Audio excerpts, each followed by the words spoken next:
La crise ukrainienne est une fois de plus au menu de cette édition du Point sur l'actualité. Vous êtes bien sur For You Media. Avec un Volodymyr Zelensky qui mendie pratiquement le soutien de l'Union africaine dans ce qui l'oppose à la Russie. Eh bien, c'est une allocution que l'Union africaine a repoussée le plus longtemps possible et qu'elle a tenu à garder discrète pour ne pas dire secrète. Le président ukrainien Volodymyr Zelensky s'est adressé à huis clos lundi aux membres de l'organisation continentale en visioconférence depuis Kiev. Enfin, diront certains, l'Afrique est l'otage de ceux qui ont commencé la guerre contre notre État, a lancé le président ukrainien lors de son intervention devant l'UA, ajoutant que des négociations difficiles sont en cours pour débloquer les ports ukrainiens. Et bien que vous inspire cette allocution du président ukrainien, quel est le but recherché? S'il s'agissait de convaincre les Africains de le soutenir dans la crise qui l'oppose à Vladimir Poutine, a-t-il réussi? En tout cas, c'est une question que l'on se pose et les éléments de réponse dans quelques instants.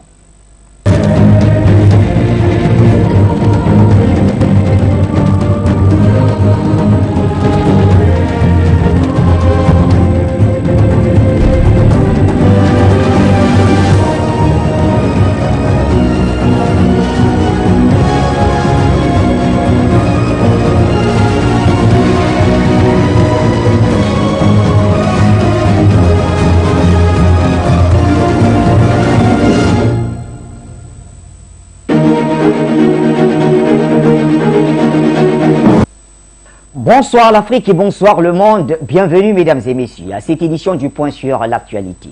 Vous êtes bien sur les antennes de For You Media, donc nous suivre sur la radio 96.3 FM pour ceux qui sont à Douala et ses environs, et d'autres sur nos satellites Eutelsat et Amos, bien d'autres encore sur les plateformes digitales, Facebook, YouTube ou même en live streaming. Merci de faire confiance à For You Media.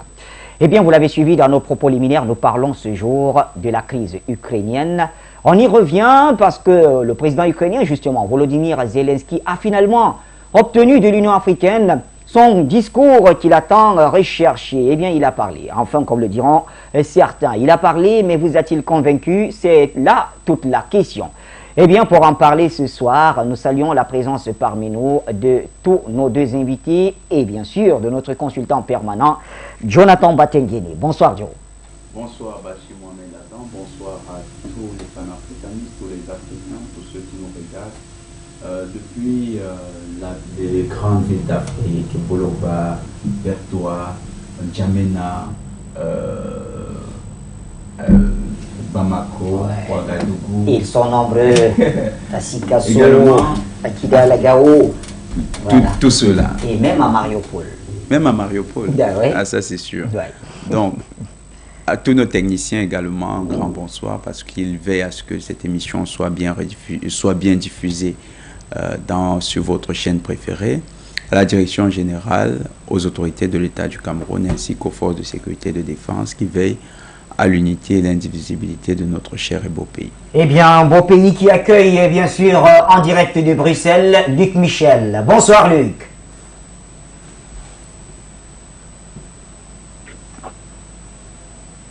Luc Michel, bonsoir.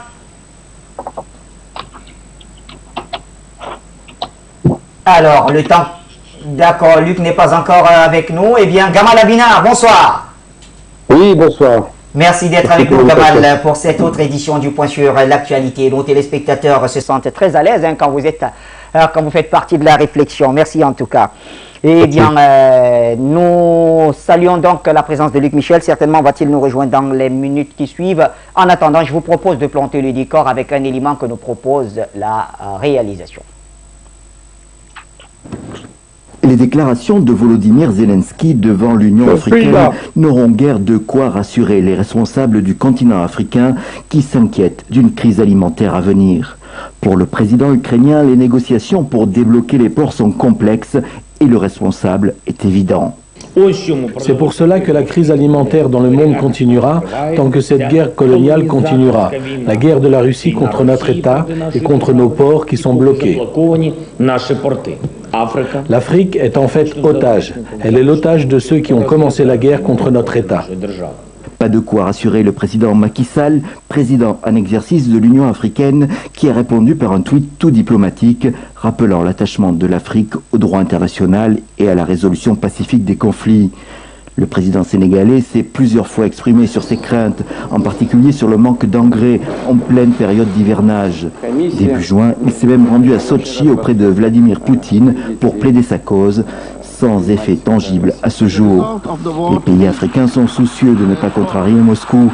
Le 2 mars dernier, au début de la crise, ils s'étaient largement abstenus de voter la résolution à l'Assemblée générale de l'ONU qui exige que la Russie cesse immédiatement de recourir à la force contre l'Ukraine. Voilà, merci donc pour cet élément proposé par la réalisation. Eh bien, Luc Michel, vous êtes bien là et ça nous rassure, Luc. Pourquoi ne pas commencer par vous, un premier jet? Comment appréciez-vous cette déclaration de Volodymyr Zelensky? C'était face à l'Union africaine. Bonsoir Bachir, bonsoir à Gabal. Il y a nos téléspectateurs. Vladimir Zelensky, c'est un menteur pathologique et un clown sanglant.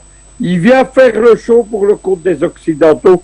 Certains hommes politiques européens ont été qualifiés de petits caniches de l'impérialisme américain. Zelensky, c'est le pitbull de l'impérialisme américain.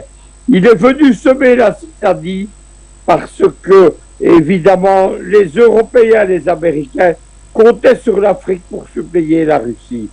Maintenant, Maria Zakharova, la porte-parole du ministère russe des Affaires étrangères, hier matin a répondu. Elle a expliqué fort justement que, en fait, la crise alimentaire n'est pas due à la Russie, mais aux spéculations des Occidentaux et à leur mauvaise gestion de la production agricole. La montée des prix a été déterminée dans les bourses européennes bien avant l'intervention en Ukraine. Poutine avait déjà expliqué autre chose. Vous savez qu'il y a quelques semaines, le ministre de Lavrov est allé en Turquie tenir des pourparlers sur la libération des réserves de blé. Il a promis l'établissement en mer Noire de corridors humanitaires permettant d'évacuer le blé, les Russes garantissant le passage des détroits des Bosphore et la neutralité, évidemment, de la sortie des ports ukrainiens, notamment Odessa. Mais il y a un problème, c'est que les ports ukrainiens ont été minés. Ils ont été minés pas par les Russes, mais par les Ukrainiens, et les navires marchands refusent évidemment de risquer la vie de leurs équipages en empruntant des mines. Il faudrait que Zelensky accepte de donner le schéma des champs de mines pour que les Russes, les Français qui se sont proposés et les Turcs déminent. Immédiatement, Zelensky a refusé.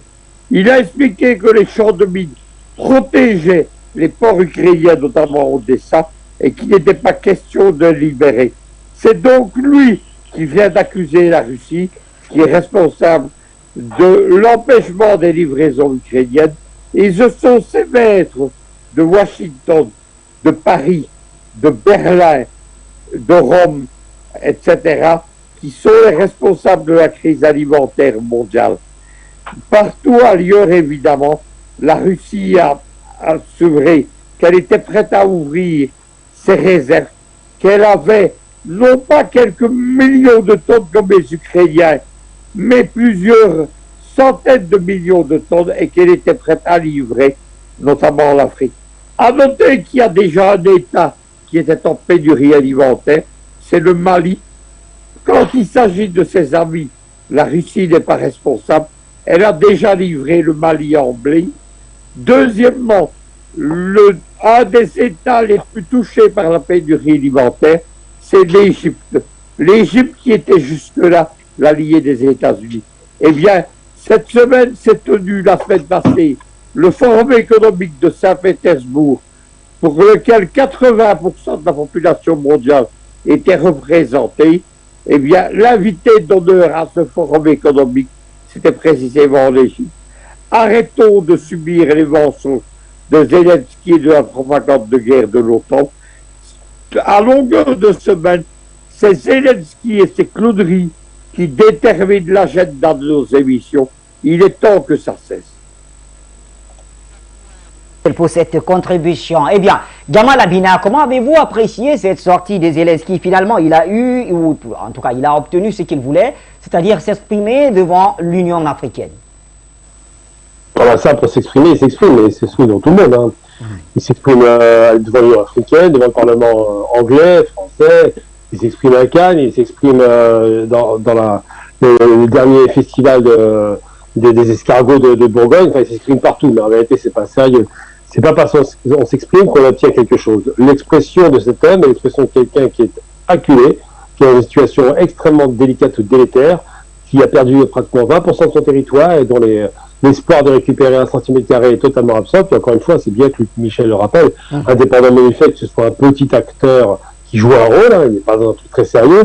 Monsieur Zelensky a un problème, il s'est fait littéralement endormir par les promesses occidentales qui n'ont pas été tenues. Oui. Il n'a reçu aucun soutien, ni militaire, ni financier, puisqu'on est en train d'endetter le pays, on ne l'aide pas, et évidemment pas de matériel de qualité, puisqu'il ne passe pas de matériel, quand il passe c'est difficile, mais surtout il n'a pas reçu de soutien tout simplement par un embargo total contre la Russie, puisqu'il est impossible de faire un embargo contre un des pays les plus riches de la Terre, en matière de ressources minières et en matière de ressources céréalières. Donc Zelensky se retrouve dans un rôle assez ridicule, dans lequel il veut faire croire, pour endormir son opinion publique, qui ne croit que de moins en moins que l'Europe va peut-être l'aider, qu'il va peut-être entrer dans l'Union européenne, peut-être dans l'OTAN, que peut-être des avions américains, comme il a supplié, ça arrive, viennent bombarder les positions russes. Mais rappelons-nous, et c'est ce que disait il y a peu de temps un analyste, c'est que la première puissance de la région, et une des premières puissances mondiales, sinon la deuxième, la Russie, fait face à la 26e puissance sur le papier militaire qui est l'Ukraine, qui n'a jamais fait la guerre. L'Ukraine n'a jamais fait la guerre. L'Ukraine a subi la guerre contre les nazis, mais ce n'est pas un pays qui a déjà fait la guerre. Eh bien, je trouve que l'Ukraine est balayée par la Russie et que la Russie n'est pas du tout impactée par ce conflit. Ensuite, et surtout, à part, évidemment, les problèmes liés au Donbass, où effectivement on bombardait les populations civiles, ce qui est assez facile, mais quand on a affaire à une armée structurée, organisée et moderne, puisque l'armée russe aujourd'hui est très moderne, c'est difficile. Donc, quand il va faire toutes ces déclarations en porte-pièce, dans l'espoir, ridicule là encore, de convaincre, alors que pendant 8 ans, son gouvernement, alors ces gouvernements successifs, parce qu'il était pour les affaires en 2014, ont tous littéralement n'ont pas respecté littéralement les accords qui avaient été signés, qui devaient ramener la paix, ont littéralement méprisé la Russie, qui était largement en mesure de les écraser il y a longtemps. Et bien, quand ces gens font des fautes comme celle-là, le monde entier le sait. Je veux dire, les accords de Minsk ne sont pas des mystères. Le SCE était des parties prenantes, elle n'a pas fait respecter ces accords. Il y a une corruption endémique en Ukraine qui était notable. Il y a des provocations permanentes avec l'interdiction de la langue russe en Ukraine, ce qui est quand même très très grave. Et là, ça s'assimile quasiment, on se rappelle un petit peu la Yougoslavie, à un nettoyage ethnique et culturel. Donc c'est vrai qu'aujourd'hui, Zelensky il a beau crier à droite à gauche en demandant soit un soutien ou en faisant du chantage. Très souvent, par exemple, sur le Parlement anglais, il parlait de Verdun. Chez les Français, il a parlé de quoi? Il a parlé de concentration de la Shoah, je ne sais pas quoi. Enfin, il utilise tous les termes, même sur le Parlement israélien, il a fait référence évidemment à la Seconde Guerre mondiale en se positionnant comme étant une sorte de victime du nazisme. Tout ça pour dire qu'il fait feu de tout bois pour se faire entendre. Mais ça ne marche pas. C'est un communicant assez médiocre, en vérité, contrairement à l'idée reçue, mais surtout quelqu'un qui, en dépit de tous ses discours, n'obtient rien. Alors, si obtenir la parole devant un Parlement qui ne lui fait pas confiance et qui lui tourne le dos est une victoire, à ce moment-là, il a gagné la guerre. Mais en vérité, ce qui lui arrive aujourd'hui, c'est que c'est juste un aveu de faiblesse, parce qu'il sait parfaitement, il est au fond de lui-même, il sait parfaitement, en dépit de toutes ces tenues ridicules de l'absolu militaire et ses postures de guerrier, que la guerre est emportée par les Russes et que ce qui se passera derrière risque de lui coûter.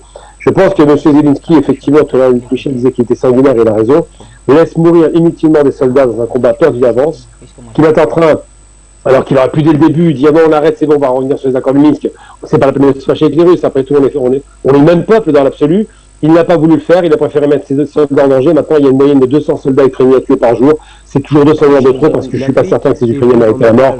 Par contre, je sais une chose, c'est que ces morts étaient parfaitement inutiles pour des raisons dogmatiques, imbéciles, qui bénéficient à un seul agenda, celui des États-Unis, qui est en train, là aussi, de perdre une guerre majeure, c'est la guerre de l'économie, puisqu'ils se rendent compte que le monde est en train de basculer lentement et sûrement à l'Est. Mais on pourra en parler juste après, si vous le voulez bien. Le premier jet de Gamal Abina. Jonathan Batengene, alors quelle est votre lecture de cette communication de Volodymyr Zelensky? Il voulait bien parler devant l'UA, finalement ça s'est fait, mais de manière très très vraiment discrète, si on peut le dire.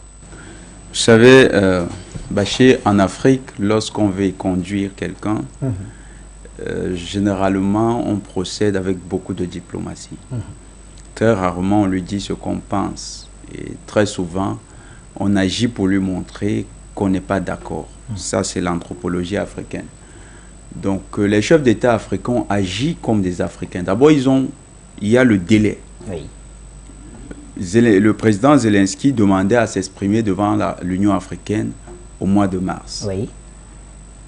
Le délai ne lui a pas été accordé, alors que pendant la même période, il était prioritaire sur tous les espaces diplomatiques où il demandait à prendre la parole. Il s'est exprimé dans la même Congrès période. américain, au Parlement européen, Israélien, Israël. même les Israéliens qui avaient eu à redire parce qu'ils estimaient qu'il y avait quand même des nazis parmi, ils se sont finalement ouverts, ils ont dit viens parler. Les Grecs qui ont même protesté l'ont écouté. L'Union européenne, Parlement français, tous ces parlements lui ont ouvert les portes. Et Béol a dit, M. Béol a dit, il y a eu également sa prise de parole au Festival de Cannes, à différents festivals.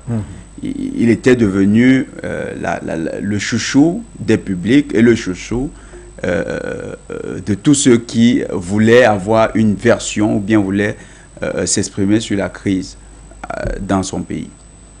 L'Afrique, pendant ce temps, malgré les menaces de sanctions, parce qu'au mois de mars, il y a eu le vote, les Africains n'ont pas voté contre la Russie. Oui. Majoritairement, ils se sont abstenus.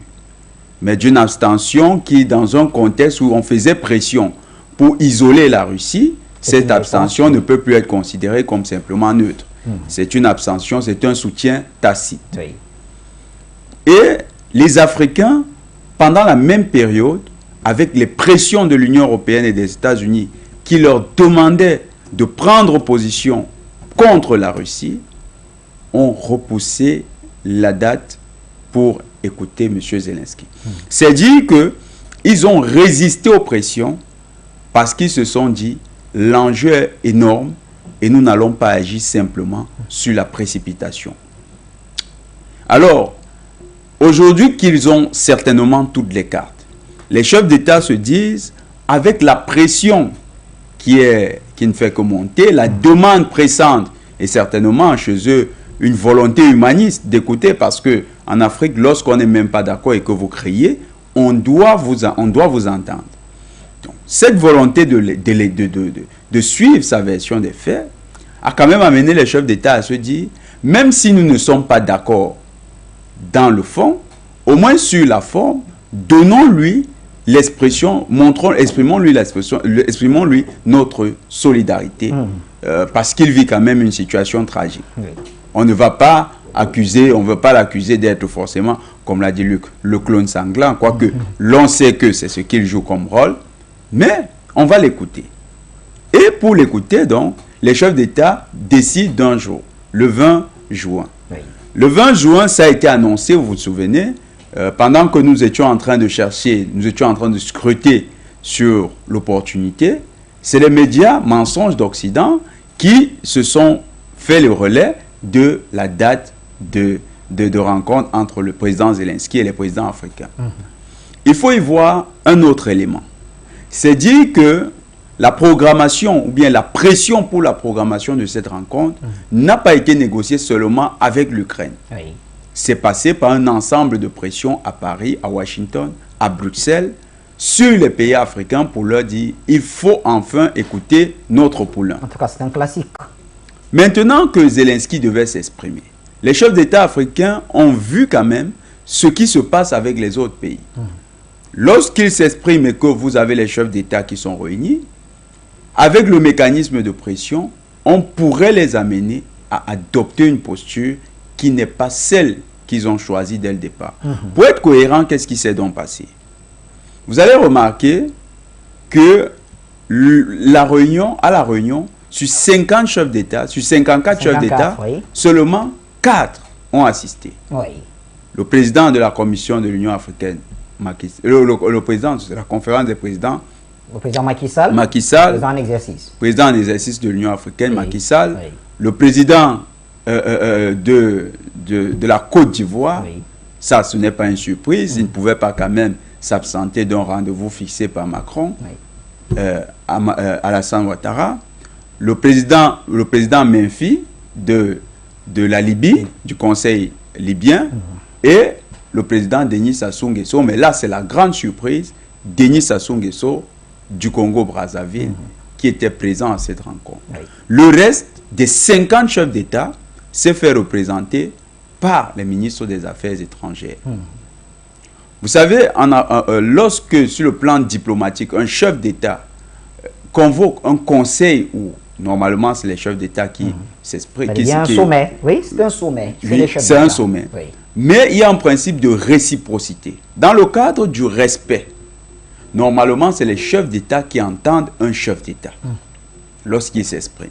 À partir du moment où on vous met en face des représentants, ministres des Affaires étrangères, ça veut dire que quelque part, de la part des 50 autres États, il y a une déconsidération vis-à-vis de ce pays-là.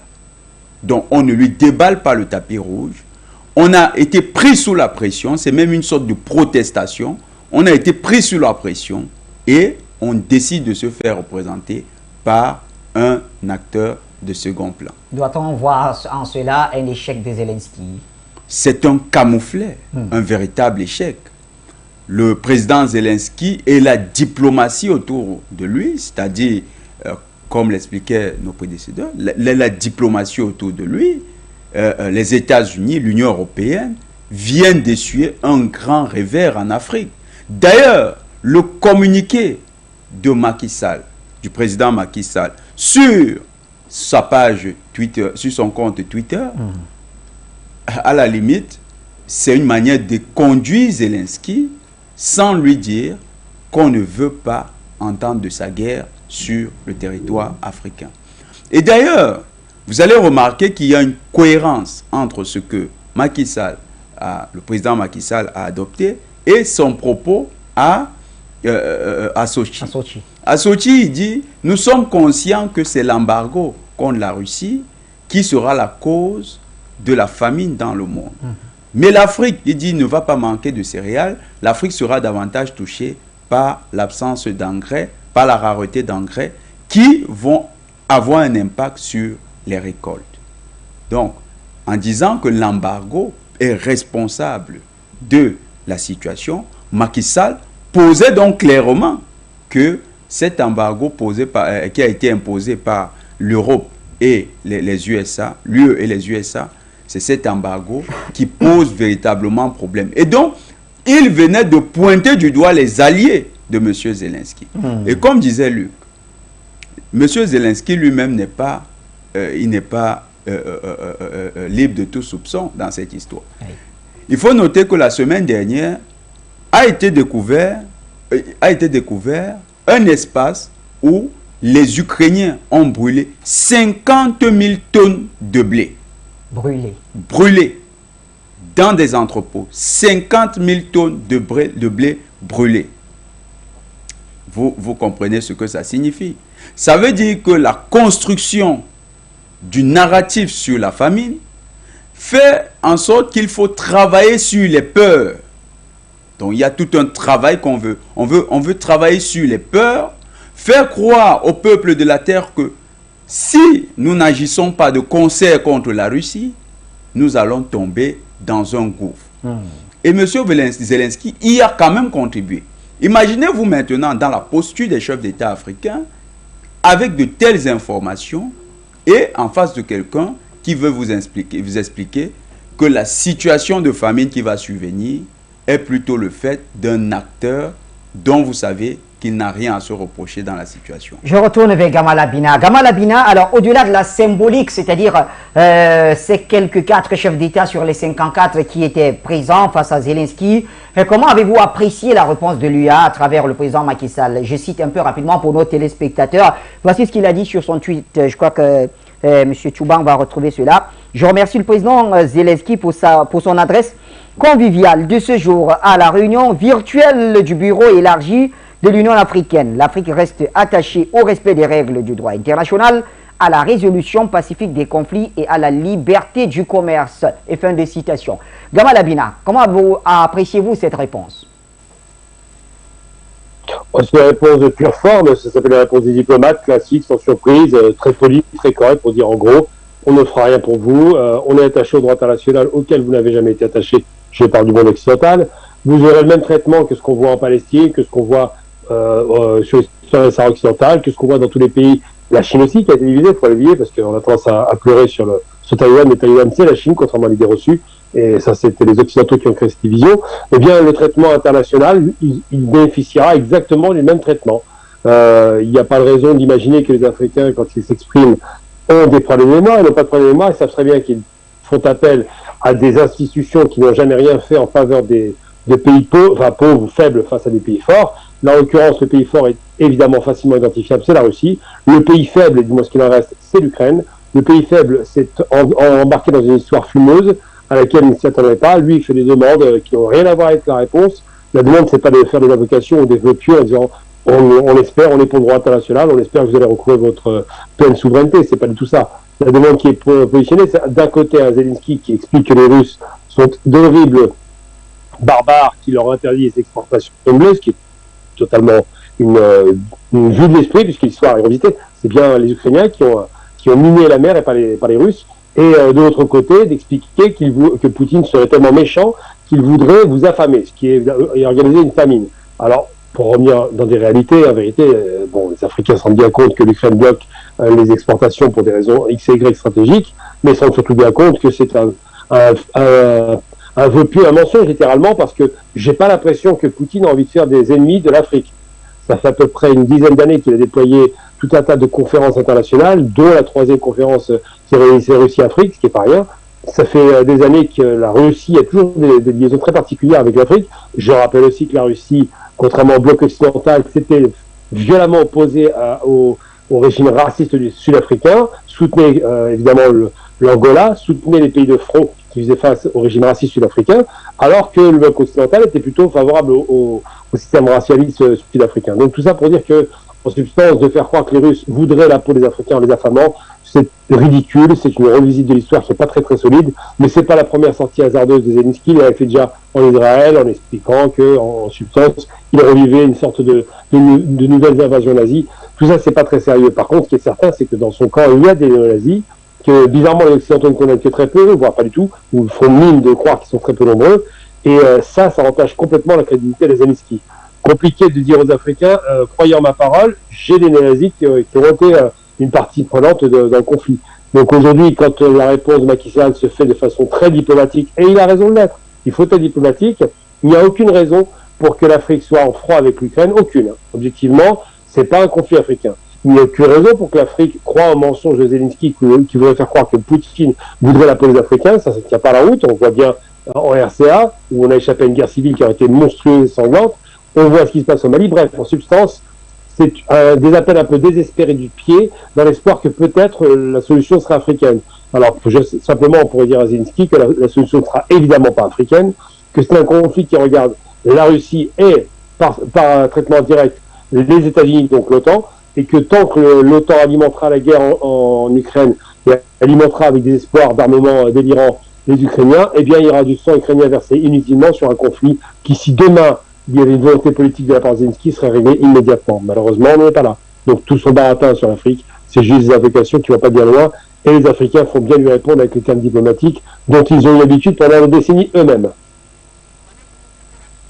Dire cette réponse, est-ce qu'elle signifie que l'Afrique prend position pour la Russie, ou alors elle a tout simplement gardé sa position de non-aligné? Vous savez, d'abord l'Afrique n'est pas non-alignée malheureusement.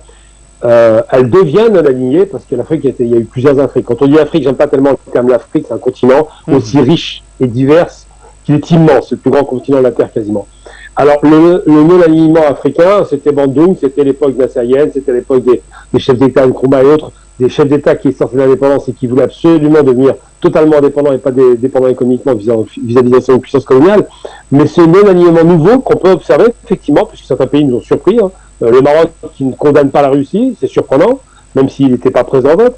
L'Algérie, c'est un allié traditionnel, mais la Tunisie, l'Égypte c'est quand même, c'est le bloc occidental, quasiment, l'Égypte est tenue par l'Amérique, ils ne se sont pas prononcés, les Indiens aussi d'ailleurs, si on élargit la voilure, mais non, l'Afrique, en vérité, à l'intelligence, parce qu'aujourd'hui les dirigeants africains ont quand même pris de la bouteille, ils savent qu'il y a un rapport de force qui est en train de se créer, qui leur sera favorable, ils savent que le vent va tourner à l'Est, évidemment, et ils ont l'intelligence d'utiliser la diplomatie dont ils avaient fait très peu preuve à une époque, ils savent maintenant utiliser les bons termes, et ce non-alignement de fait est juste une non-intervention. On ne choisit pas son camp, mais on ne condamne pas le camp russe parce que les Américains l'ont demandé. Et à chaque fois qu'on s'est mis à dos les Russes, on a vu le malheureux Kadhafi qui n'a pas su conserver une bonne relation avec la Russie, eh bien on a perdu des leaders de qualité. Aujourd'hui, il faut faire en sorte que les rapports de force soient rééquilibrés. Je pense que le nouvel axe Russie, Chine, Iran et même Inde peut-être, bon j'ai pas confiance aux Indiens aujourd'hui, mais qui sait, ça peut changer. Peut-être que ce nouvel axe qui est en train de se constituer va donner enfin un espoir de souveraineté, de liberté, d'un vent de liberté, de joie et de bonheur en Afrique qui ne passe pas, et je le répète à nouveau, nécessairement par la farce démocratique qu'on voudrait lui imposer. La démocratie n'a pas développé l'économie chinoise, c'est un mythe. Le développement économique ne se fait pas par la démocratie, contrairement à l'idée reçue, elle se fait par des régimes forts et dirigistes. Les Européens ont développé rapidement leurs industries par des régimes forts, pas par les démocrates. Ça, c'est une plaisanterie. La démocratie, c'est un concept de grand bourgeois pour faire plaisir à une classe bourgeoise qui se reproduit entre elles. Aujourd'hui, d'ailleurs, je vous donne un exemple très concret, puisqu'on est sur une chaîne africaine. Oui. Une femme vient d'être élue en France députée. Alors, elle a 2 fois des raisons de se faire raciser. Elle est noire. Aujourd'hui, c'est les mépris possibles à la suite de ça. Ça vous donne une idée. C'est-à-dire qu'aujourd'hui, l'Afrique doit s'émanciper de cette idée de jugement et doit faire en sorte de parler à des interlocuteurs d'homme à homme et non pas de maître à esclave ou de riche à pauvre. C'est fini, ça, c'est le paradigme a changé et les Africains, dans leurs réponses, sont intelligents, ils ne prennent pas position, ils disent juste c'est le droit qui prime, nous laissons le droit s'exprimer. Merci Gamal Abina, on revient à vous dans quelques instants. Delphin nous appelle depuis Gitega au Burundi et Delphin, bien le bonsoir. Mes chers frères, c'est vraiment une émission que j'aurais aimé manquer bien le monde. Merci de m'accueillir une fois à la maison. Salutations à mon cher Gamal, salutations à notre aîné Luc Michel, salutations à mon très cher frère Batengene. Et je n'oublie pas bien sûr les téléspectatrices et les téléspectateurs. Je suis d'accord avec tout ce qui a été dit précédemment. Je vais simplement apporter ma pierre à l'édifice. Mon cher Batengene m'a suivi un peu sur le réseau social avec la colombe blanche, Twitter pour ne pas le nommer. Je conseille à M. Zelensky, qui, de mon point de vue, a pris le pouvoir sans maîtriser les dossiers géostratégiques internationaux du moment. Je ne sais pas ce que les Ukrainiens pensent de lui, mais nous autres, à l'extérieur du continent euro-asiatique, moi parmi d'autres, nous trouvons que c'est vraiment un piètre chef d'État qui n'a aucune expérience, il n'a aucune maîtrise des rapports entre l'élite démocrate, paraît-il, et l'Afrique, et ce depuis les années 60. Autrement, il ne se serait pas hasardé, je pense, même s'il est maladroit, je ne pense pas qu'il soit foncièrement bête, mais s'il avait maîtrisé les dossiers dont je parle, je ne pense pas qu'il se serait hasardé à de telles énormités diplomatiques. Mais enfin, le bon côté que je tire de cette conférence, paradoxalement, je voulais qu'il la fasse, afin que ce soit éclatant à la face de tout le monde, que vraiment, c'est du blabla, du bullshit, soi-disant démocratique. Je suis content parce que, comme l'ont dit mes prédécesseurs, il a bavardé devant, disons-le ainsi, un conseil restreint. Macky Sall n'avait pas le choix, il préside l'Union africaine. Monsieur Faki non plus, ils font partie des institutions de l'Union africaine, mais je suis très heureux de voir qu'aucun chef d'État, ou presque, en tout cas la majorité, ne sont pas déplacés. C'est bien comme ça. Il faut que les gens comprennent que désormais, il y a une génération d'Africains, pour ne pas dire de panafricains, qui ne veut plus du tout, qui ne se sont plus du tout obligés, tributaires, de prendre le côté de tous ces assassins bien habillés qui se font passer pour des démocrates. Et donc, je conseille pour ne pas me répéter, ou plutôt pour me répéter, en conseillant à M. Zelensky d'aller parfaire ses études de géostratégie parce que vraiment, il n'y connaît strictement rien. Il a gâté son pays, il a ridiculisé l'Ukraine. Je pensais pas vraiment, et ça je le dis du fond du cœur, hein, ce n'est pas pour faire de la mauvaise blague, je pensais qu'on avait touché le fond avec celui qui prétend gouverner la Côte d'Ivoire, mais M. Zelensky m'a montré que on peut descendre encore plus bas. Donc, à For You Media, une fois de plus, allons de l'avant. Quant à nous autres panafricains, conservons le cap avec l'axe Beijing, Moscou, Téhéran et le Venezuela. Je te rends le micro, mon cher Bachir. Je vais laisser la parole à d'autres. À bientôt. Merci, à très bientôt, très cher Delphin. Je pensais justement à Jean Sarponou et il est en train d'appeler. Jean, bonsoir depuis les États-Unis.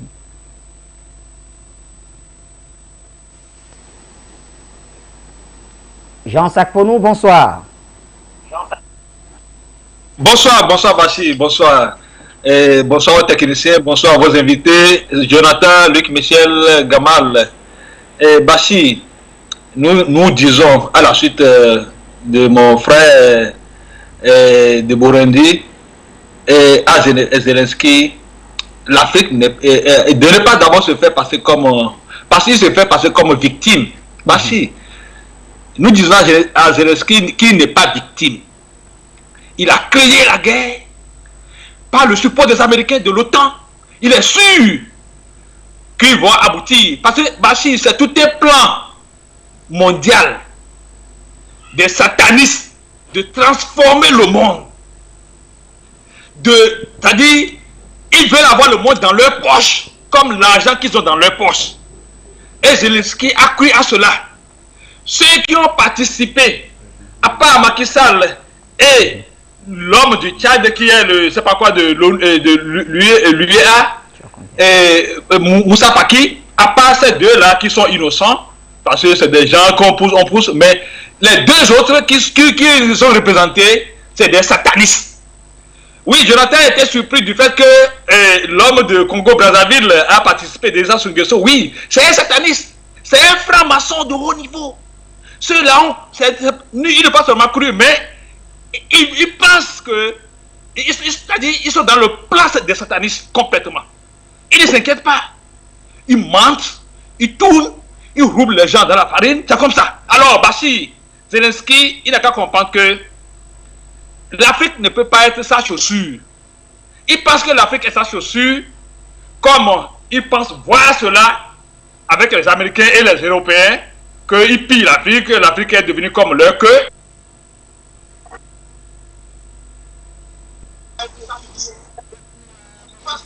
Sarponou et Peter Brown nous appellent. Peter depuis l'Écosse. Bonsoir Peter. Bonsoir monsieur Bachir. Merci beaucoup Call Center et je salue monsieur Jonathan et puis votre correspondant sur le Zoom.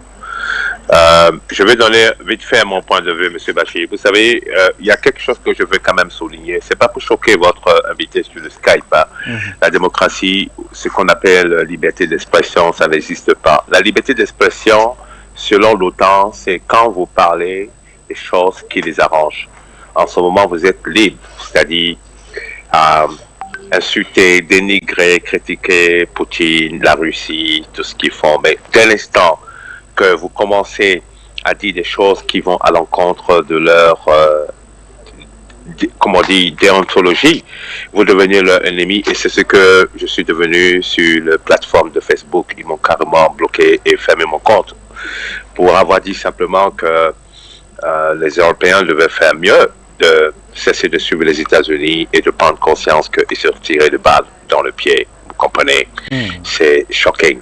Alors, vous voyez, de telles raisons, ça prouve exactement ce qui s'est passé avec M. Zelensky, parce que moi, je pense que c'est une idée, ça n'engage que moi, c'est une idée de M. Macron, comme il sait qu'il est discrédité face à l'Afrique, alors il utilise Zelensky pour essayer de faire la sensibilisation. Mais près de 53 États, tu appelles 8 personnes à huis clos. Nonsense. Sorry, this is nonsense. There's nonsense and nonsense. Ça ne veut rien dire parce que les pays clés de l'Afrique ne sont pas impliqués. Et puis d'ailleurs, les vrais chefs d'État panafricains, même s'ils ne sont pas affichés comme ça, n'ont pas bougé le petit doigt. Donc, ils s'adressent à une frange que les États-Unis ont choisie avec l'Union européenne pour montrer au monde entier que Zelensky parle à l'Afrique. Il a parlé à ses copains africains, pas aux Africains. ils connaissent très bien, ils sont très conscients de la réaction et de la position de l'Afrique. D'abord, l'Union européenne sait très bien que son palliatif qu'elle a cherché à obtenir pour le gaz ou pour le pétrole, c'est mort. Donc, on veut essayer de toucher le sentiment en mettant les Africains en porte-à-faux entre eux-mêmes. J'espère pour moi que les autres présidents ne vont pas blâmer ceux qui sont allés discuter avec lui. Non, mettez-vous au-dessus. Mais ce qui est très important, il faut qu'on lance ce message, même s'il est, comme on dit, muette, mais que les Européens comprennent que la donne a changé. Game is over. On n'est plus dans la colonisation, on n'est plus dans le précaré. Nous sommes dans la multipolaire. Donc, les Africains sont libres de choisir qui ils veulent. On n'est plus dans le chantage, parce que le chantage qu'ils font, en fait, ils nous ont prouvé à travers ce conflit qu'ils ne valent rien. Je vous dis, M. Bachir, ils ne valent rien, ils n'ont rien. Nous avons tout ce qu'il faut qui peut faire tourner la machine. Si nous nous bloquons et puis nous faisons comme Poutine a fait avec China et que nous avons des relationships sud-sud, je crois que l'Europe va nous respecter. Je vais m'arrêter ici. Merci beaucoup. For you media, thank you so much. See you soon. Bye. Oui, très cher ami Peter, et surtout, merci de nous être revenus en forme après votre opération. Merci en tout cas. On prend Lamine Diop depuis Genève en Suisse. Lamine, bonsoir cher ami.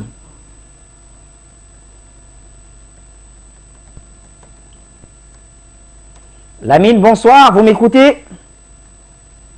Bonsoir à l'ensemble des téléspectateurs et auditeurs de Fouillou ainsi que votre régie technique. Bonsoir à l'ensemble des panélistes participants à cette thématique. Disons que, mon cher Bachir, la danse du ventre des Zelia au niveau de l'Union européenne et du Congrès américain en faveur de son Ukraine était visiblement validée. On sait que Zelia, désormais le nouveau surnom de Zelensky, à travers les organisations continentales sous les auspices des Américains occidentaux, c'était un test pour mieux créer une mobilisation générale contre la Russie et la discréditer internationalement.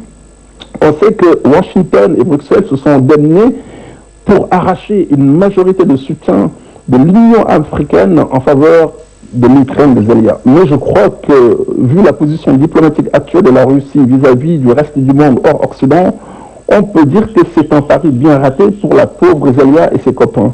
D'ailleurs, on sait très bien que la question n'était pas de savoir si l'Union africaine allait lui fournir des capacités réservistes ou autres, puisque de toute façon, les Africains, encore l'opinion africaine, avait déjà choisi son camp, c'est-à-dire celui qui s'oppose contre l'ingérence américano-occidentale à travers le monde. La question était de savoir s'il y aurait une majorité absolue à propos du soutien de l'Union africaine en faveur de l'Ukraine. Bon, ce fut pas le cas, et ce fut un camouflet pour Zelia, et ce fut aussi un camouflet pour ses copains américano-occidentaux. Et puis, il y a tout de même des chefs d'État africains au sein de l'Union africaine qui ne cachent plus leur soutien indéfectible en faveur de la Russie, à travers déjà différents votes au Conseil des Nations Unies. Et donc, certains chefs d'État africains qui désormais peuvent arborer collectivement un fanion avec dessus une épée Damoclès. En réalité, la danse du ventre des Zelia au niveau de l'Union africaine montre qu'il y a une majorité, certes, au sein de cette organisation prête à défendre les intérêts du bloc américain-occidental, mais qui est plus exigu que ce que l'on aurait pu croire malgré la domination technique de cette organisation par les Américains occidentaux. Certes, il y a une majorité de présidents au sein de cette organisation qui roule en faveur des Occidentaux, ça c'est une garantie, en tout cas c'est un avantage, mais la minorité des chefs d'État pro-russes sont organisées, puissantes, nombreuses, visibles et visiblement à retrouver le moral à travers la vague montante du panafricanisme sur le continent. Donc on voit bien que du côté de ces chefs d'État panafricains et pro-russes, il y a une logique qui est une logique d'opposition au sein de cette Union africaine pour saper et miner tous les projets en faveur des intérêts américains-occidentaux. Et Zelia, la tête parlante des Américains-occidentaux, en conséquence, vient de subir cette logique en pleine tronche. Et donc, ça permet à l'Union africaine, désormais, si elle en a l'inspiration, la volonté et l'énergie, de faire de nouveau, en matière africaine, des propositions personnelles et audibles. Merci, belle fin d'émission, à bientôt, ciao. À très bientôt. Un dernier appelant avant d'aller vers Luc Michel. c'est Zerfel, il nous appelle d'Allemagne. Bonsoir, cher ami Zerfel. Ok, bonsoir, M. Bassi, bonsoir à vos invités. Moi, je ne serai pas long parce que je sais pour dire seulement ce que nos frères, nos dirigeants, ce qu'ils doivent faire. Le temps de baisser la culotte devant les Européens, ça c'est déjà dépassé. Parce qu'aujourd'hui, les présidents qui sont là, jusqu'à présent, qui n'ont pas encore décidé, là, sont des hypocrites. Il faut qu'ils fassent attention. Parce que l'heure dans laquelle nous sommes présentement, on n'a pas le temps de traîner les pas devant ces gens-là. Donc, on souffre. Donc, on en souffre jusqu'à aujourd'hui, à cause de ces petits plans-là. Donc, il faut qu'ils arrêtent au moins, qu'ils prennent position. Parce que celui, quand tu t'arranges chez quelqu'un, et tu dis que tu veux jouer, tu ne veux pas prendre un œil pour regarder dans deux entraînements. Avec un œil, tu ne peux pas regarder dans deux trous. Donc, il faut que les Africains là, ils prennent leur figure là, leur œil là, pour bien regarder chez vers Poutine.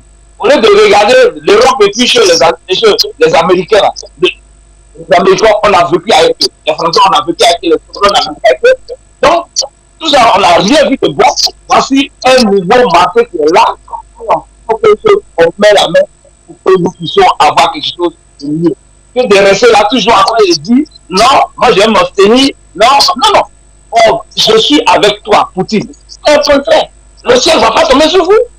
Il y a des présidents qui ont déjà décidé. Est-ce que le ciel est tombé dans leur pays? Eux-mêmes sont bien protégés par rapport même vous qui n'avez pas encore décidé. Parce que les Français sont en train de piller, en train de appauvrir vos pays, et puis vous êtes là en train de regarder ces gens. Il faut que ça s'arrête.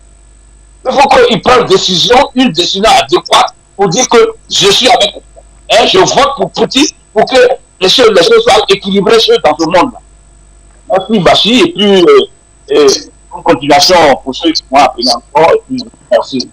À la prochaine. Merci Zerfel pour la contribution. Alors, juste rappeler à nos téléspectateurs qu'effectivement, on a souvent tendance à dire que l'Afrique a 54 États reconnus. Ils sont 55 puisque beaucoup ne comptent pas le Sahara occidental. Et pourtant, à l'Union africaine, le nom du Sahara occidental est bel et bien marqué parmi les 55 pays d'Afrique. Luc Michel, alors, je reviens à vous. Justement, alors, Volodymyr Zelensky considère que l'Afrique est l'otage de ceux qui ont commencé la guerre contre son État, faisant référence à Moscou. Alors, comment l'Afrique peut-elle être l'otage de la Russie dans une guerre qui oppose l'Ukraine à Moscou, justement? Parce que les Ukrainiens et l'OTAN, ils pratiquent l'inversion. C'est-à-dire qu'ils accusent les autres de ce qu'ils ont. Excusez-moi. Zelensky nous dit que l'Ukraine, c'est une guerre coloniale. Il oublie de dire que les terres ukrainiennes avant 1917 étaient des terres russes et qu'elles sont habitées par une population russophone et que ce n'est pas une guerre coloniale mais une guerre de libération semblable aux guerres de libération qui étaient menées en Afrique. Pour comprendre, il faut savoir que ce matin, une nouvelle loi a été passée en Ukraine. Elle interdit la musique russe. Une seconde loi a été passée. Elle interdit, elle confisque les biens d'un parti pro-russe. C'est le 10e qui est interdit dans la dictature ukrainienne. C'est cela la vérité. C'est une dictature pro-occidentale qui discrimine les populations russophones. Et c'est la Russie dans cette guerre qui est agressée. Mais le rôle de Zelensky, c'est de jouer la victime, évidemment d'appeler la pitié du monde et de présenter les Russes comme des agresseurs et Poutine et ses généraux comme des monstres. Tout cela, évidemment, ne place plus. Ce sont des vieilles recettes éculées qui ne sont plus crues par personne. Même en Europe, même en Europe, on ne les croit plus. En Allemagne, tous les lundis, il y a 5000 Allemands qui défilent avec des voitures avec des drapeaux russes et soviétiques dans Berlin pour soutenir la Russie. Quand Zelensky a pris la parole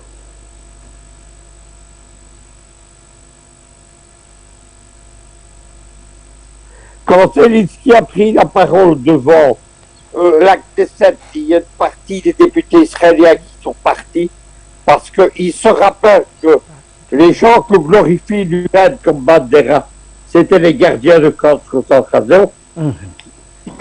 Et lorsque Zelensky a pris la parole devant le Parlement ukrainien, il était accompagné de 2 néo-nazis du groupe Azov, des dirigeants du groupe Azov venus de Grèce, qui étaient bien connus pour leurs actes criminels en Grèce, et plus de la moitié des députés grecs se sont levés et refusé d'écouter Zelensky.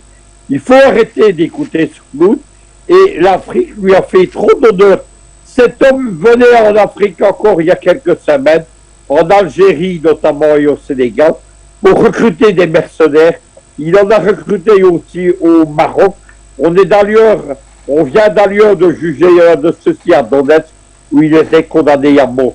Voilà ce que Zelensky apporte à l'Afrique.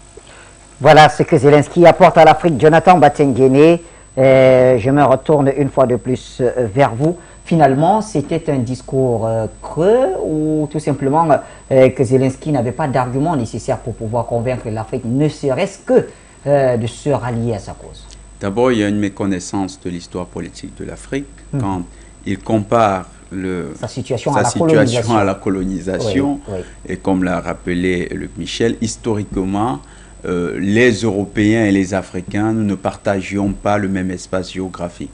La culture, même si il y a toute une égyptologie qui s'est développée faisant remonter la civilisation à l'Égypte, et ce qui est une réalité avec les travaux de Cheikh Anta Diop, la culture européenne n'est pas née dans le berceau commun, c'est-à-dire qu'on ne va pas dire que les Européens et les Africains étaient tous en Afrique et c'est de là que tout serait parti. Il y a eu des emprunts, des phénomènes d'emprunt. On a emprunté chez les Égyptiens pour développer la culture grecque qui finalement s'est émancipée avec d'autres éléments dans la culture qui est devenue la culture occidentale. Il a une très mauvaise connaissance d'abord de l'histoire, mais ceux qui lui ont donné de faire ce discours ne veulent pas en fait, n'avaient pas pour objectif de le voir jouer sur la fibre historique avec des éléments vraisemblables. C'était qu'il fallait qu'il prononce un ensemble de concepts qui ont une connotation dans l'histoire politique de l'Afrique. Il sait que la colonisation, c'est un élément phare, un marqueur historique fort pour tout Africain.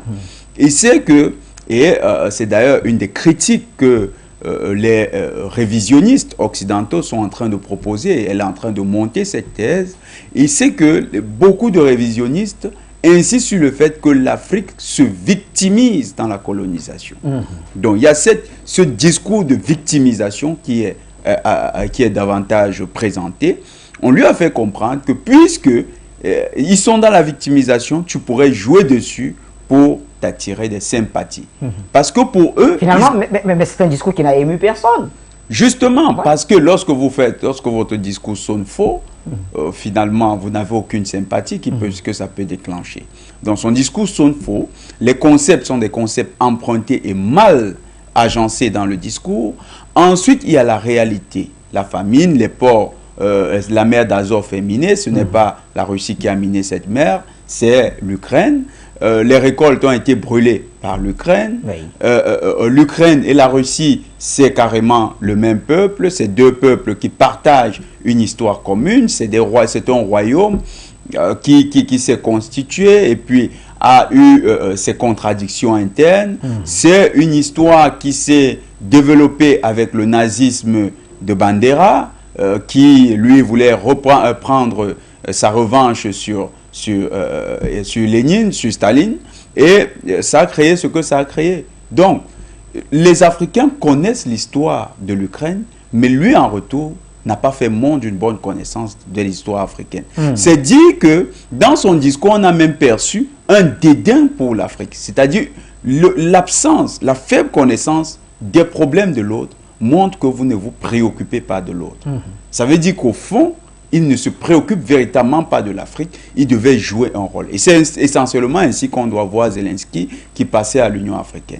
il devrait jouer un rôle. C'était le rôle de la victime. Il devait parler aux Africains. Et je peux vous dire que du point de vue des Occidentaux, ils peuvent capitaliser là-dessus. Parce que le simple fait qu'il soit passé, pour eux, c'est un élément fort. Ouais, mais justement, Jonathan Batengene, contrairement à ce que peut-être vous dites, on a remarqué que même dans la presse occidentale aujourd'hui, quand on a regardé les grandes unes concernant cette affaire, chacun présentait Zelensky comme finalement quelqu'un qui allait se faire ridiculiser.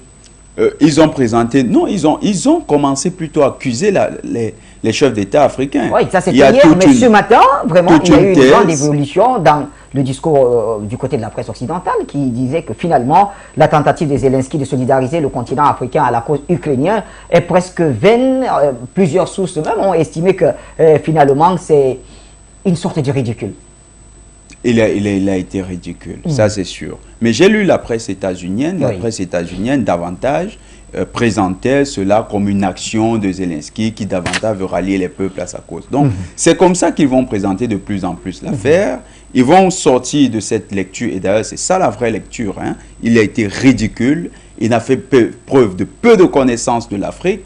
Il a proposé un discours faux, un discours qui sonne faux, et ceux qui étaient en face, il a eu l'impression même que les Africains ne sont pas au fait des problèmes de l'humanité. Mais en face, il y avait effectivement des gens qui comprenaient le monde tel qu'il se présente aujourd'hui, qui ont conscience des enjeux. Notre frère Béor a parlé Gaban Labina, pardon, a parlé des éléments tout à fait clairs, qui sont concrets. Il y a la Russie qui a travaillé avec les Africains en Centrafrique. La Russie a travaillé avec les Africains au Mali. Si par le passé, on avait accusé le bloc soviétique d'avoir des visées d'impérialisme communiste sur l'Afrique, avec la Russie en Centrafrique et au Mali, c'est un tout autre type de coopération qu'on voit se développer. Donc, le discours qu'il prône d'une recolonisation ou bien d'une colonisation qui serait impulsée par les Russes, les Africains, ça ne passe pas, parce que ce qu'on voit au Mali, ce qu'on voit en Centrafrique, c'est différent. Donc, son narratif sonnait tellement faux à tous les niveaux, très faible connaissance de l'histoire africaine, très faible maîtrise de ce qu'on appelle les processus de colonisation en Afrique et une comparaison tout à fait vide de sens qui est venue simplement comme la cerise sur le gâteau pour montrer aux chefs d'État africains qu'en fait ils ont affaire avec quelqu'un qui joue un rôle plutôt qu'il ne se préoccupe de l'Afrique véritablement. Prenons donc ce qui s'apparente à notre dernière question et on ouvre complètement le débat sur le monde entier. Gamal Abina, pensez-vous qu'on arrive déjà vers la fin de cette crise entre l'Ukraine et la Russie? C'est difficile à dire. En termes stratégiques, les Russes ont quasiment atteint tous les objectifs qui s'étaient fixés. Ils sont en train de sécuriser toute la bande Est, frontalière de leur territoire. Ils occupent déjà Mariupol, la Crimée depuis très longtemps. Ils sont en train de faire la liaison à peu près à toutes les zones sud et est. Ce qui se passe, c'est que moi, ce qui m'inquiète, c'est de se dire, parce qu'évidemment, les Occidentaux sont prêts à faire couler beaucoup de sang ukrainien, c'est pas le leur qui coule. Il y a beaucoup, je crois qu'on estime qu'il y a 3500 mercenaires qui sont partis faire la guerre là-bas en se prenant pour les brigades internationales, comme s'ils étaient en 36 en Espagne. Mais je pense que, en termes stratégiques et militaires, je pense que c'est quasiment fini. Il faudra à peu près 2 mois, peut-être 3 mois, pas plus. Il y aura pas de l'hiver. Par contre, ce qui est inquiétant, c'est pas tellement le fait que le territoire soit rempli par les Russes et resécurisé, puisqu'ils sont en train déjà apparemment de distribuer des passeports aux Ukrainiens pour qu'ils deviennent russes et appartiennent à la Fédération de Russie.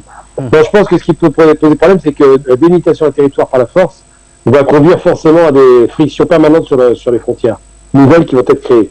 Comme ils ont refusé la fédéralisation de l'Ukraine pour des raisons qu'on a expliquées tout à l'heure de non-respect des accords de Minsk, alors que ça impliquait cette fédéralisation. Étrangement, la même fédéralisation, on l'a proposée un peu partout en Afrique pour détruire les pays comme la Libye, on l'a fait aussi en Éthiopie, on a vu ce que ça donnait. Mais là, pour l'Ukraine, ça n'intéressait pas de fédéraliser parce que ça donnait des droits à certaines minorités, de grandes minorités. Hein. La moitié de la population ukrainienne est russe, tout le monde ne peut pas l'oublier. Et à partir de là, je pense qu'il y aura peut-être, donc la prise du territoire quasiment est achevée, puisqu'il n'y a quasiment plus d'aviation ukrainienne, peu d'usines qui tournent, quasiment pas, puisqu'elles ont été détruites. Très peu de soutien extérieur parce que toutes les voies de communication terrestres sont annulées, on parle même pas de l'aérien, c'est impossible qu'un avion passe, et certainement pas un gros porteur, donc il n'y a pas beaucoup de possibilités d'alimenter la guerre par le territoire et par le sol. Par contre, ils peuvent alimenter la guérilla. Et le principe de guérilla, malheureusement, là on est dans les pays de l'Est, c'est un principe qui a été consacré à la Seconde Guerre mondiale. Je veux dire, les partisans les partisans soviétiques, c'était pas seulement les Russes, évidemment, c'était toute l'Union soviétique, donc tous les pays qui étaient satellisés par la Fédération russe, par les soviets, pour être très précis, pour l'Union soviétique, et bien ces pays-là ont développé ces fameuses guerres asymétriques, ces fameuses guerres de partisans, qui pourraient peut-être donner des idées aux Ukrainiens qui auraient envie de poursuivre le combat. Mais sur un plan strictement stratégique de possession de territoire, je pense qu'il faudra 2-3 mois peut-être, je ne suis pas un stratège de guerre, mais je suppose, puisque ça va assez vite avec les Russes en général, il faudra compter 2-3 mois peut-être pour que le territoire soit entièrement pris, après que la guerre soit entièrement achevée, sauf un accord politique qui pourrait peut-être arriver, mais il faut vraiment que ce soit un énorme retournement de situation, vu la façon dont Zelensky est intoxiqué par l'Occident. S'il y a un accord politique qui arrive, ça pourra l'emporter. Alors, il y a quand même des choses positives qui sont en train d'intervenir. Les capitales occidentales, je parle de l'Europe occidentale, pas de l'Europe extrême occidentale, donc les États-Unis, l'extrême occident, je ne compte même pas dans la balance, mais l'Europe occidentale, donc, commence à revoir sa position. On a moins de discours véhéments, moins de discours guerriers, moins de discours, surtout, de sorte de... On a l'impression que l'Ukraine avait gagné ce genre de stupidité. Je pense qu'ils sont revenus un petit peu vers la raison. On entend bien que Macron dit qu'il faut faire la paix avec la Russie, qu'il ne faut pas humilier. Bon, ça c'est ridicule, mais enfin pour dire qu'il faut rester respectueux de la Russie. Si Macron le dit, que les Allemands commencent à reculer parce que l'hiver approche, il y a aussi les rapports économiques. L'Allemagne a besoin de la Russie. Je pense qu'ils vont commencer à lever le pied et calmer un peu les ardeurs de Zelensky, qui sera plus compte de rien. Mais Zelensky se croit, malheureusement, il ne faut pas l'oublier, la psychologie de cet homme, c'est un peu comme Reagan, l'acteur raté devenu président. Vous avez vu ce que ça a donné, c'est quand même des guerres partout, des tensions, un bluff qui a marché contre les Russes avec l'histoire de Star Wars, mais ce qui est certain, c'est que Zelensky est un acteur. Et un acteur ne croit pas, je crois, au réel. Il ne se rend pas réellement compte que actuellement, il y a des gens qui sont broyés par des bombes, qui sont coupés, fauchés par des rafales de mitrailleurs ou je ne sais quelle autre mort horrible, ou brûlée tout simplement. Ça, il ne voit pas. Pour l'instant, lui, ce qu'il voit, c'est une guerre de loin et des petits drapeaux. Et ça, c'est problématique. Donc, je pense que ça va peut-être s'arrêter si on fait entendre à Zelensky le fait qu'il faut retourner à la table de négociation qui est toujours ouverte par la Russie. Ils n'ont pas fermé la table. Ils ont dit nous sommes prêts à discuter avec Zelensky. Donc, s'il commence à entendre raison, sachant que son armée est en train de se réduire comme peau de chagrin, là, peut-être qu'on aura enfin la paix et le retour à la vie normale en Ukraine. Le mal que nous souhaitons au peuple du monde. Luc Michel, l'objectif finalement de Vladimir Poutine dans cette guerre contre l'Ukraine était-il de créer une situation de pénurie de denrées alimentaires ou bien c'est juste des dégâts collatéraux que vivent aujourd'hui les citoyens du monde? Non, Poutine a expliqué au discours qu'il a tenu à Saint-Pétersbourg au Forum économique il y a quelques jours que ce qui a conduit au désastre alimentaire, c'est la mauvaise gestion des réserves alimentaires par les Occidentaux et surtout la spéculation.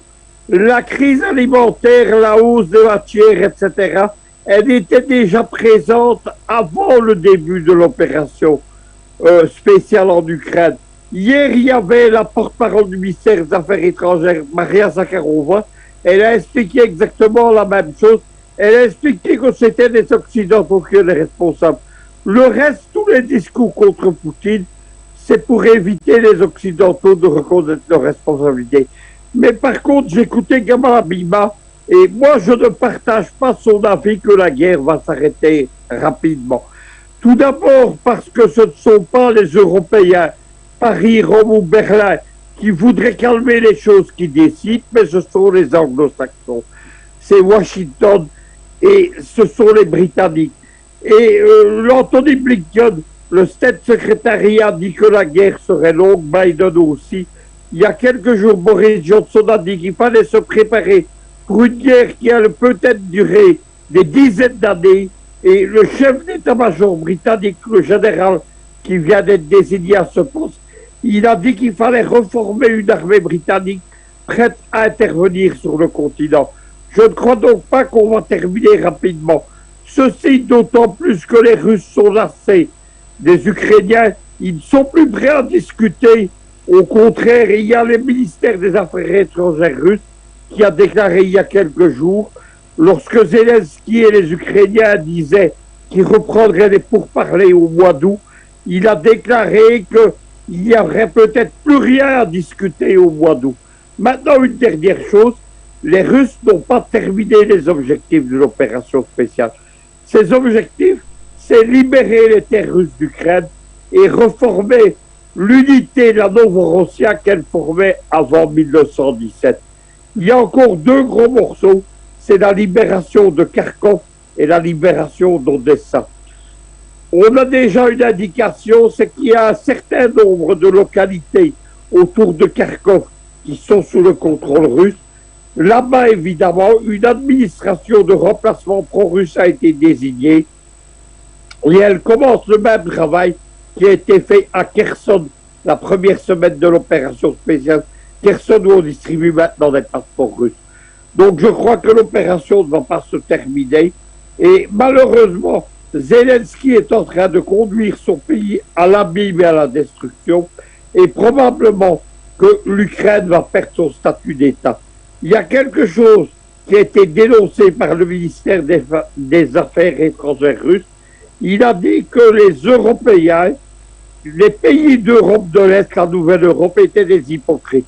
Il y a en effet des projets en Roumanie, en Hongrie et en Pologne pour reprendre le contrôle en cas de dissolution de l'Ukraine des parties de territoire où existent des minorités roumanophones, polonaises et hongroises, évidemment. La Pologne a déjà demandé, d'ailleurs, à ce que la gendarmerie, les services secrets, la police et l'armée polonaise puissent intervenir avec des droits de souveraineté sur l'ouest de l'Ukraine, la région de Lviv, qui appartenait à la Pologne entre 1918 et 1944.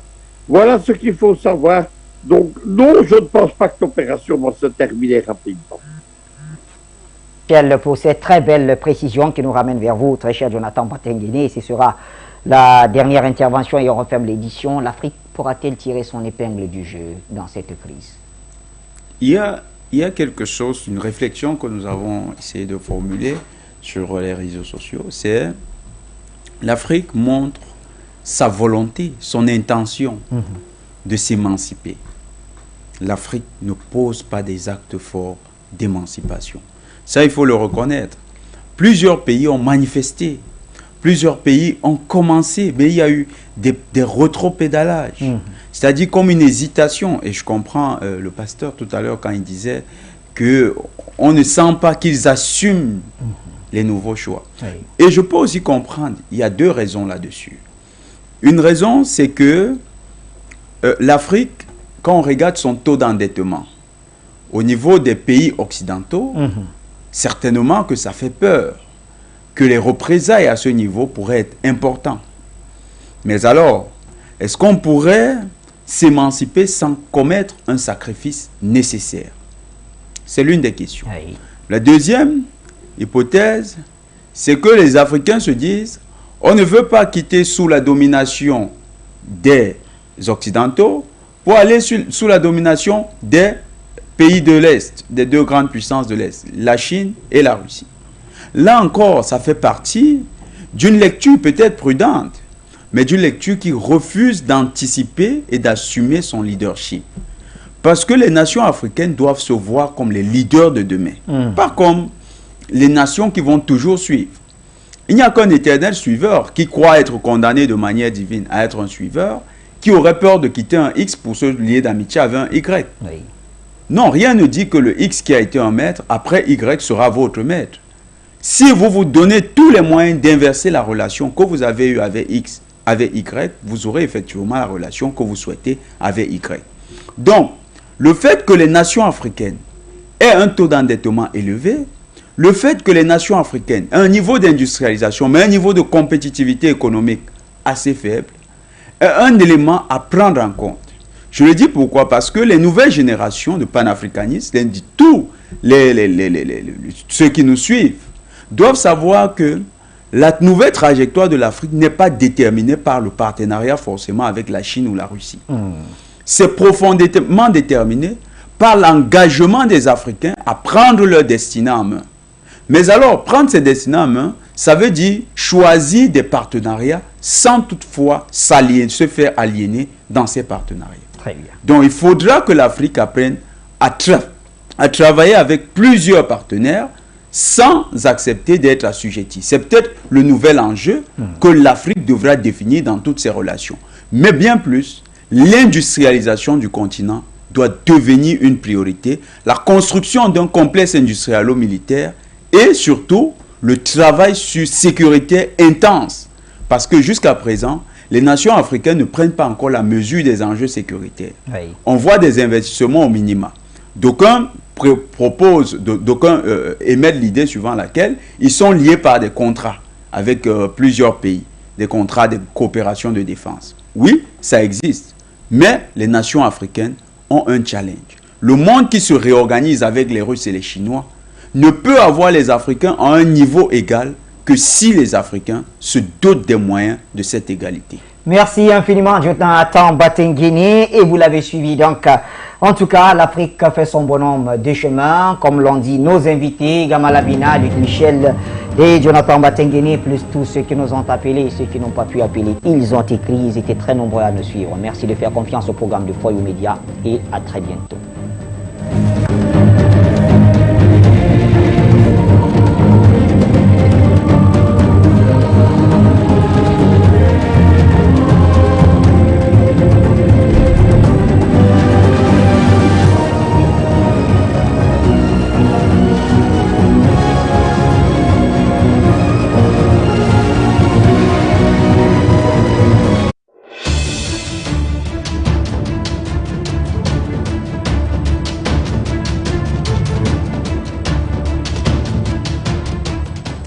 Bienvenue à cet entretien exclusif sur For You Télévision. Et pour l'occasion, nous recevons M. Mohamed Jamal Derba, porte-parole de Saïf al-Islam Kadhafi en Libye.